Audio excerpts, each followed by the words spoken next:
네, 오늘은 주기도문 강의 5번째 시간입니다. 오늘 우리가 함께 살펴볼 말씀은 주님께서 기도하셨던 3가지 당신 청원의 내용 가운데 그 마지막 청원입니다. 뜻이 하늘에서 이루어진 것 같이 땅에서도 이루어지이다입니다. 좀 더 생동감을 살려서 직역을 해보자면 게네데이트 오토 텔레이마수 하면 당신의 뜻이 이루어지게 하소서입니다. 이 문구가 가장 먼저 나옵니다. 당신의 뜻이 이루어지게 하소서. 그 다음 뒤따르는 호스 앤 우라노 까이 에피게스 하면 하늘에서처럼 땅 위에서도 라고 뒤에 설명이 붙습니다. 그러니 이 기도문에서 무엇보다 강조되는 표현은 당신의 뜻이 이루어지게 하소서입니다. 당신의 뜻이 이루어지게 하소서. 이것은 우리가 기도하는 우리 모든 기도의 본질입니다. 나의 삶 속에서 하나님의 뜻이 이루어지는 것, 그것을 소원하는 것, 그것이 바로 우리가 기도하는 그 모든 기도의 본질이 되어야 할 것입니다. 정말 많은 그리스도인들이 기도라는 것을 오해합니다. 내가 원하는 바를 하나님께 아뢰고 힘을 다하면 하나님이 그것을 듣고 내 뜻을 성취시켜 주는 것을 기도라고 오해하기도 합니다. 여기서 가장 중요한 요소는 뭘까요? 내가 얼마나 치성을 들였느냐, 내가 얼마나 정성을 들였느냐, 이것이 가장 큰 그 요소가 되겠죠. 여러분, 그렇지만 기도는 그런 것이 아닙니다. 이것은 오히려 하나님을 자판기 취급하는 것입니다. 여러분, 기도의 본질은 내 뜻을 하나님께 관철시키는 것이 아니라 하나님의 뜻을 받아들이는 과정입니다. 여러분, 믿으십니까? 여러분, 기도의 본질은 내 뜻을 하나님께 관철시키는 것이 아니라, 다시 말해 하나님의 뜻을 받아들이는 과정입니다. 내 삶을 향한 하나님의 뜻이 무엇인지 발견하시는 과정이 바로 기도입니다. 그런 점에서 이정규 목사님은 자신의 책 예수님의 기도학교라는 책에서 이렇게 말했습니다. 기도란 우리의 일이기도 하지만 궁극적으로는 하나님의 일입니다. 이렇게 표현했습니다. 왜 그럴까요? 기도는 내 삶을 향한 하나님의 뜻이 무엇인지 발견해가는 과정이기 때문에 하나님의 일입니다. 이렇게 표현한 것입니다. 그래서 우리의 믿음의 선배들이 교리문답을 통해서 이렇게 표현했습니다. 하이델베르그 교리문답 124문에 보면 질문이 이렇습니다. 주기도문의 3번째 간구는 무엇입니까? 라는 질문에 답은 이렇게 되어 있습니다. 이러한 간구입니다. 우리와 모든 사람들이 자기 자신의 뜻을 버리고 유일하게 선하신 주님의 뜻에 불평 없이 순종하게 하옵소서. 그리하여 각 사람이 자신의 직분과 소명을 하늘의 천사들처럼 즐거이 그리고 충성스럽게 수행하게 하옵소서. 이것이 주기도문 당신 청원 3번째 간구의 의미입니다. 여러분, 내 뜻이 아니라 하나님의 뜻을 구하는 기도를 하기 위해서 우리에게 반드시 필요한 한 가지 믿음이 있습니다. 그것은 무엇이냐면 하나님이 나보다 나를 더 잘 아신다는 믿음입니다. 여러분, 그 믿음이 없으면, 하나님이 지금 나보다 나를 더 잘 아신다, 이 믿음이 없으면 하나님의 뜻을 신뢰할 수가 없습니다. 내 뜻을 더 신뢰하게 됩니다. 제가 어릴 때 아주 좋아했던 디즈니 애니메이션이 있었습니다. 바로 이집트 왕자 2, 그 요셉 이야기였습니다.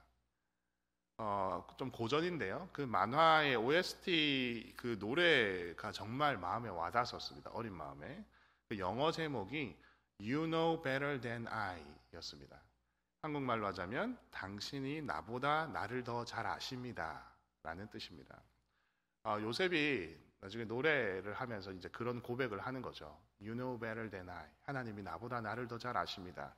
그 말에 뒤집어 보면 요셉은 자기의 인생이 이해가 안 되는 겁니다. 자기의 삶을 이끌어 가시는 하나님의 방식과 방향이 도무지 이해가 안 가는 겁니다. 그러니까 이렇게 고백할 할 수밖에 없는 거죠. 나는 잘 모르겠지만 당신이 더 잘 아십니다. 이렇게 고백하는 거죠. 요셉의 입장에서는 하나님이 도무지 이해가 되지 않았을 것 같아요. 그렇지 않습니까, 여러분? 17살 나이에 꿈을 꿨어요. 형들의 시기를 샀죠. 네 꿈대로 되는가 보자 하고 미디안 상인들에게 노예로 팔립니다. 보디발의 집에서 열심히 일을 했죠. 그렇지만 안주인님을 범하려고 한 강간범으로 오해를 받고 감옥에 갇힙니다. 우리는 그가 요셉의 총리가 될 애굽의 총리가 될 것이라는 것을 우리가 결론으로 알고 있지만 그 당시에 그때를 살아가는 요셉의 입장을 한번 생각해 보십시오. 얼마나 분통이 터지고 이해가 안 되는 상황이었겠습니까?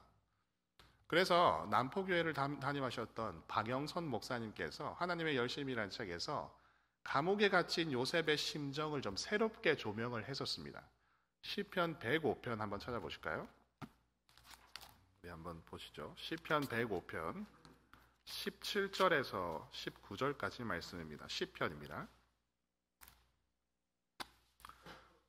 시편 105편 17절에서 19절까지 말씀입니다. 자, 다 같이 한번 읽어보겠습니다. 시작. 그가 한 사람을 앞서 보내셨으며 요셉이 종으로 팔렸도다.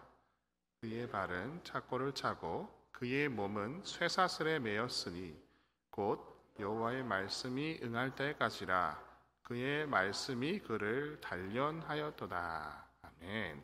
자, 우선적으로 여러분들 19절에 한번 보시면요. 19절에 보면 여호와의 말씀이 응할 때까지라 라고 되어 있습니다. 여호와의 말씀이 응할 때까지. 요셉이 17살에 말씀으로 꿈으로 말씀을 받았죠. 그 모든 형들과 부모님들이 자기에게 절을 하는 그 꿈을 받았습니다.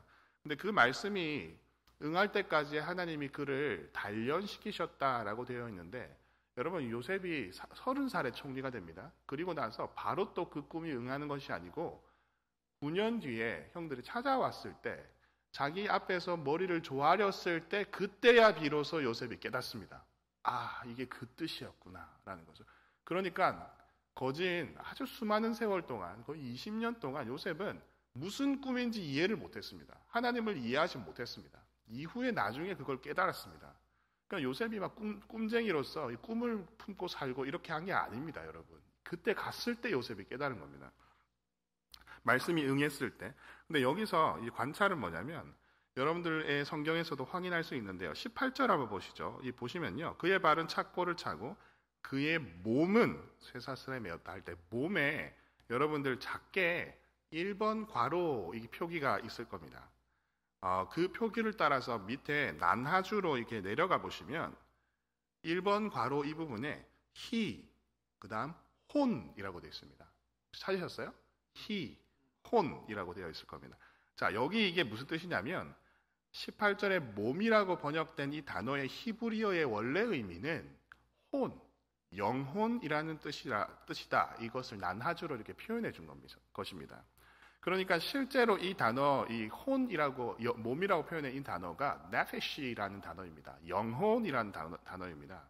그러니까 즉 이것의 뜻은 요셉의 영혼이 쇠사슬에 매였다라는 표현이 됩니다. 이 시의 뜻이 요셉의 영혼이 쇠사슬에 매여 있다. 그리고 여기서 매였다는 표현은 사실 폭행을 당했다라는 뜻입니다. 아주 강력한 표현입니다. 따라서 지금 풀어서 얘기하자면 요셉의 영혼이 쇠사슬에 폭행을 당하고 있다라고 표현하고 있는 겁니다. 이 히브리어 표현이 아주 생동감 있고 적나라하게 표현하고 있는 겁니다. 이를 두고 박영선 목사님께서 쉽게 표현해서 뭐라고 표현했냐면 요셉이 지금 미쳤다 이렇게 표현했습니다. 정신이 미쳐버렸다 이렇게 표현을 한 것입니다. 여러분 안 그렇겠습니까? 요셉이 17살에 노예로 팔려서 30살에 총리가 되니까 13년 동안 노예 생활과 억울한 감옥 생활을 했죠. 나중에 술 맡은 관원장이 복직을 하면서 2년 정도 요셉을 기억하지 못하는 기간을 대략 합쳐서 한 10년 정도 요셉이 감옥 생활했을 거라고 우리가 쉽게 예상할 수 있습니다. 자, 그런 점에서 박영선 목사님은 요셉이 처음부터 우리가 아는 꿈쟁이 요셉이 아니었다고 말하는 겁니다. 뭐라고 하냐면 그는 성경에서 요셉의 영혼이 쇠사슬에 폭행을 당했다, 이 표현을 근거로 요셉이 지금 너무 억울하고 힘들어서 한 3년 정도는 감옥의 벽에 머리를 박으면서 힘들어했을 것이다 라고 막 이런 식으로 표현을 하기도 했습니다. 책에서. 왜 아니겠습니까? 나름 노예생활 열심히 했고 인정도 받고 했는데 그 결론이 너무 억울하게 강간범이 되어서 무기수로서 감옥에 갇히는 현실을 맞이했지 않습니까? 요셉이 지금 굉장히 힘든 상황을 맞이했던 겁니다. 근데 여러분, 여기서 요셉의 인생이 끝나지 않습니다. 감옥에서 강간범으로 무기수로 복역했다라는 것으로 요셉의 인생이 끝나지 않고 나중에 그 모든 일이 지나간 이후에 요셉이 이렇게 고백하는 모습을 볼 수 있습니다. 우리 창세기 한번 보시죠. 창세기 45장입니다. 우리 맨 앞부분 창세기로 가보겠습니다. 창세기 45장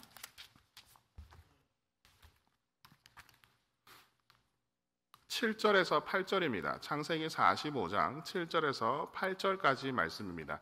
요셉이 이렇게 형들 앞에서 고백을 합니다. 우리 다 같이 읽겠습니다. 시작. 하나님이 큰 구원으로 당신들의 생명을 보존하시려고 당신들의 후손을 세상에 두시려고 나를 당신들보다 먼저 보내셨나니 그런즉 나를 이리로 보낸 이는 당신들이 아니요 하나님이시라. 하나님이 나를 바로에게 아버지로 삼으시고 그 온 집의 주로 삼으심에 애굽 온 땅의 통치자로 삼으셨나이다. 아멘. 나를 이리로 보낸 분이 당신들이라고 생각하지 마십시오. 당신들이 아닙니다. 하나님의 뜻이 이루어진 것입니다. 하나님이 당신들과 당신들의 후손들을 구원하기 위해서 나를 여기에 먼저 보내신 것입니다. 라고 요셉이 고백하고 있습니다. 영원히 쇠사슬에 매여서 폭행을 당해서 정말로 힘들어했던, 박영서 목사의 표현으로는 미쳐버렸었던 요셉이 이후에 연단되어서 이러한 고백을 하고 있는 겁니다. 자기의 인생에서 하나님의 뜻을 발견하고 있는 것입니다.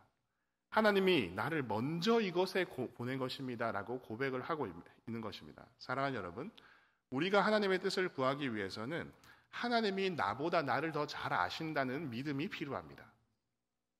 우리는 지금 다 이해가 되지 않는다고 하더라도, 내 인생이 이렇게 풀려가는 것이 도무지 납득이 안 된다고 하더라도 하나님이 나를 인도하고 계신다는 믿음이 있어야 이 기도를 할 수 있습니다. 그리고 실제 하나님은 우리를 더 잘 아십니다. 우리 시편 139편입니다. 우리 시편으로 한번 넘어가 보시죠. 시편 139편 1절에서 4절까지 말씀만 한번 보겠습니다. 시편 139편입니다. 자, 다 같이 한번 읽겠습니다. 시작. 여호와여, 주께서 나를 살펴보셨으므로 나를 아시나이다. 주께서 내가 앉고 일어섬을 아시고 멀리서도 나를 생각을 밝히 아시오며 나의 모든 길과 내가 눕는 것을 살펴보셨으므로 나의 모든 행위를 익히 아시오니 여호와여, 내 혀의 말을 알지 못하는 것이 하나도 없으시니이다. 아멘. 여러분, 하나님이 우리를 다 아십니다. 사랑하는 복음 장로교회 성도 여러분, 여러분 중에 누군가는 현재 이해가 되지 않는 고난 가운데 통과하시는 분이 계실 수 있습니다. 왜 하나님은 나를 돌아보지 않으시는가? 나를 향한 하나님의 뜻이 무엇인가? 질문이 떠오르는 분이 계실 수도 있습니다. 여러분, 그럼에도 불구하고 여러분들의 인생을 통해서 하나님의 뜻이 이루어지고 있음을 믿으시기 바랍니다. 여러분, 하나님은 여러분을 여러분보다 더 잘 아십니다. 우리는 그 믿음을 갖고 오늘 사는 겁니다. 예수님이 어떻게 사셨는지 한번 생각해 보시기 바랍니다. 우리 좀 많이 찾았지만 우리 요한복음도 한번 찾아보겠습니다. 요한복음 6장 38절입니다. 우리 요한복음 6장 우리 38절 말씀입니다. 요한복음 우리 예수님이 우리가 어떻게 사셨는지 한번 같이 보겠습니다. 38절 함께 보겠습니다. 내가 하늘에서 내려온 것은 내 뜻을 행하려 함이 아니요 나를 보내신 이의 뜻을 행하려 함이니라. 아멘. 여러분 여기도 보시면 예수님이 내가 이 땅에 사는 이유는, 내가 이 땅에 온 것은 내 뜻을 행하려 하는 것이 아니고 아버지의 뜻을 행하려고 지금 내가 살고 있다라고 예수님께서 고백하셨습니다. 여러분, 그런 예수님도 하나님 아버지의 뜻이 불편하고 마음에 들지 않으셔서 뜻을 거두어 달라고 간절하게 기도도 하셨었습니다. 우리 보시면 누가복음 22장입니다. 우리 좀 뒤로 가셔서 누가복음 몇 장만 뒤로 가시면 누가복음 22장 42절 말씀입니다. 누가복음 22장 42절 말씀입니다. 예수님도 이렇게 기도하셨습니다. 주님, 주님의 뜻이 마음에 들지 않습니다. 이걸 좀 거두어 가주십시오 라고 기도를 하신 겁니다. 자, 다 같이 한번 읽겠습니다. 시작. 이르시되 아버지여 만일 아버지의 뜻이거든 이 잔을 내게서 옮기시옵소서. 그러나 내 원대로 마시옵고 아버지의 원대로 되기를 원하나이다 하시니. 아멘. 여러분, 예수님은 이 세상을 그 누구도 마주한 적이 없었던 대속의 십자가라는 지독하고 참담한 처지에 몰리셨을 때 주님은 주기도문에 오늘 우리가 본문으로 하고 있는 이 부분을 고백하셨습니다. 당신의 뜻이 이루어지게 하소서. 여러분, 주님은 자신의 평안과 바람을 쫓는 대신에 아버지의 뜻을 따랐고 결국에는 저와 여러분들을 구원하셨습니다. 여러분, 우리의 기도가 주님의 기도를 닮아야 합니다. 우리가 하는 모든 기도의 마지막에는 주님, 내 뜻대로 마시옵고 아버지 뜻대로 해 주십시오 라고 고백하셔야 됩니다. 만약 내가 무언가를 구하고 이 마지막에 주님의 기도를 붙일 수가 없다면 그 기도는 내 뜻대로 하는 기도입니다. 말씀을 정리하겠습니다. 기도의 본질은 내 뜻을 하나님께 관철시키는 것이 아니라 하나님의 뜻을 받아들이는 과정이라 하였습니다. 내 뜻이 이루어지지 않는다고 걱정하지 마시기 바랍니다. 우리 아버지 하나님은 여러분들보다 크신 분이십니다. 여러분들보다 여러분들을 더 잘 아시는 분이십니다. 오늘 우리의 모든 기도의 결론이 주님께서 겟세마네에서 기도하셨던 그 기도가 되기를 소망합니다. 내 뜻대로 마시옵고 아버지 뜻대로 하옵소서. 다 같이 기도하겠습니다.